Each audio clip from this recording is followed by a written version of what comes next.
Welcome to Church Chat on this cold and snowy afternoon.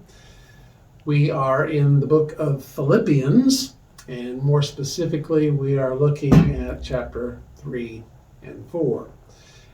In this, Paul talks about topics that he talks about in some of his other letters. Specifically, he is defending his ministry and talking about all that he achieved and went through in the Jewish faith. But he says a strange thing. He says that he discounts it all. He counts it as rubbish, and that what really matters is faith in Christ. And that is the only true achievement, that is the only true treasure, that is the only true thing to be valued.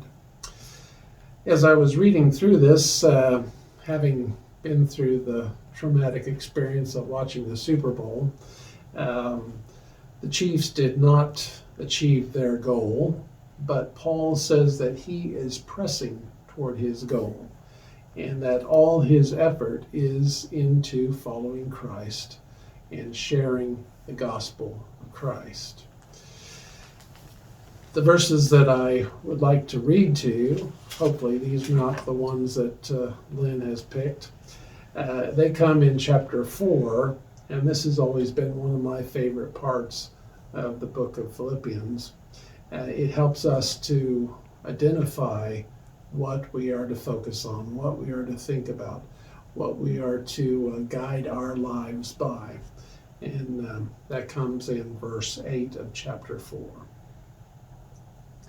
Finally, brothers, whatever is true, whatever is noble, whatever is right, whatever is pure, whatever is lovely, whatever is admirable, if anything is excellent or praiseworthy, think about such things.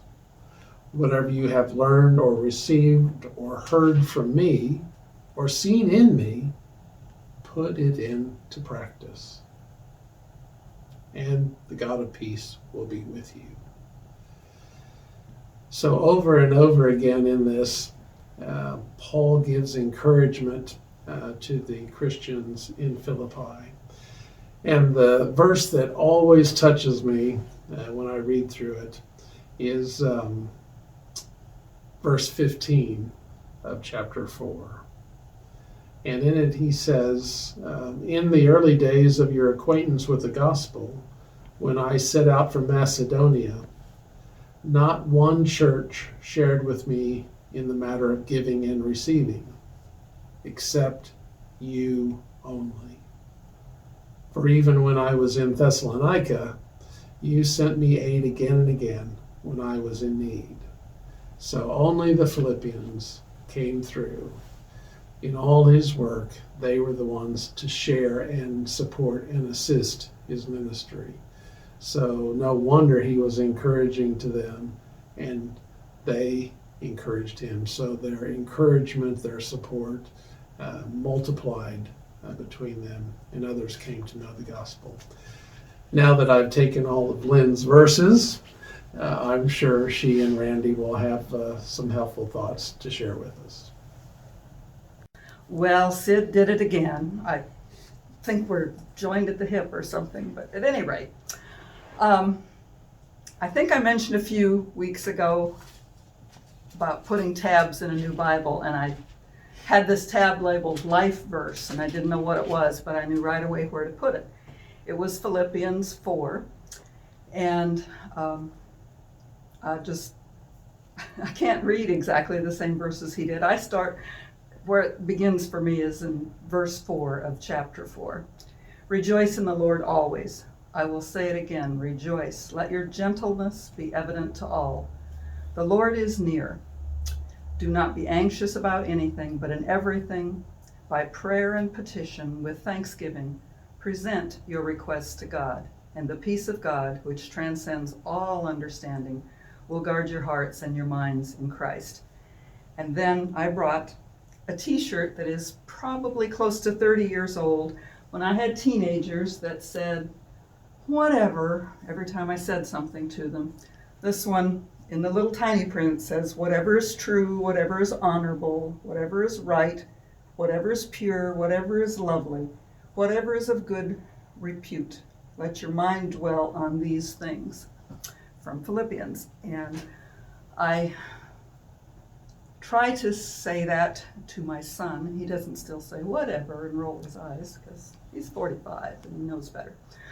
But he tends to dwell on the negatives in life, and I always just want to recite that to him, that it really makes a difference in how life looks.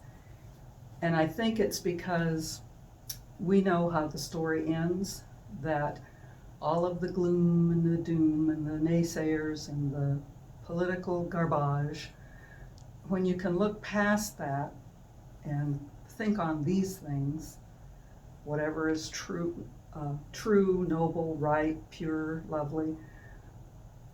You know, I didn't really mind in 10th grade when we moved. There was a pastor killed, and so several churches had to shuffle, and I had to move in October of my 10th grade year. And very quickly discovered I didn't fit in very well with the group. It was a very small school. There were 14 10th graders, which was pretty miserable when you hadn't been there through grades 1 through 9. But very quickly I discovered that I had a new nickname that never had before. It was Pollyanna. But I just didn't let stuff bother me, and I think it probably goes back to this even from childhood, that think on what's good and kind of let the rest roll off. So that's what I always go back to when things are ugly and things happen that we didn't want to happen in our lives. Just have to take the long view. So Pastor Sid kind of mentioned from Philippians chapter 3 about pressing on, and that was always one of the scriptures that I drew to. From the 2nd grade through the 6th grade, I ran track for the YMCA, and all 4 years in high school I ran track. And so when I hear that verse, it draws a mental image to me of running a race.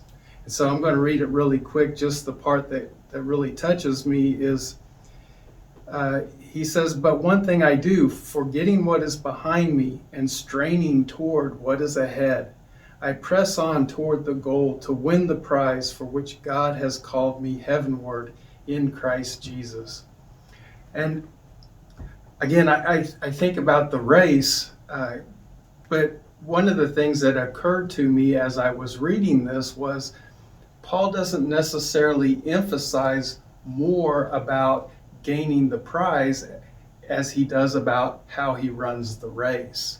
And so I think that that's a really important lesson for us to think about. I think about when I ran track, how often we had practices that led up to the meets, and in practice there is no prize.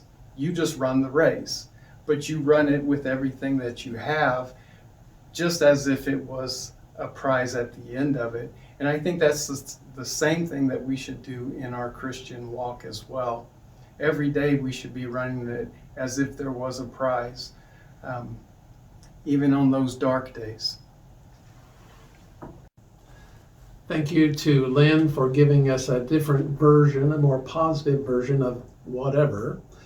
Whatever is true and whatever is noble, that's the thing to focus on. And thank you to Randy for helping us run the race and how important it is to run as if we are straining toward the goal of the gospel. As we move toward Lent, which will be here on Ash Wednesday, February 17th, several of us are frantically putting together Lenten care packages. We put together a devotion series, and so soon you will be receiving these. We're a bit concerned. Even today, we recorded the service for Sunday in anticipation of the even colder weather and the increased snowfall. Our hope was to distribute the care packages on Sunday and then deliver a few before Ash Wednesday. It may be more complicated than that now.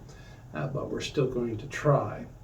One of the reasons I bring this up during church chat is that over the next few weeks, Randy and Lynn and I will be going through each devotion in the devotion guidebook, and we will be doing that here, so you can tune in and follow along with us, participate with us, or you can do it on your own. But as usual, you will receive a link, but we won't be doing topics or Bible study during Lent. Instead, we'll be focusing on the Extreme Faith series and going through each devotion. During Holy Week, you will receive several emails because we will be going through Palm Sunday, Maundy, Thursday, Good Friday, and Easter Sunday. And all of those will be included in that final week. So I hope that you find it meaningful. I hope it's a way that we can connect as a congregation and celebrate the extreme faith that we share.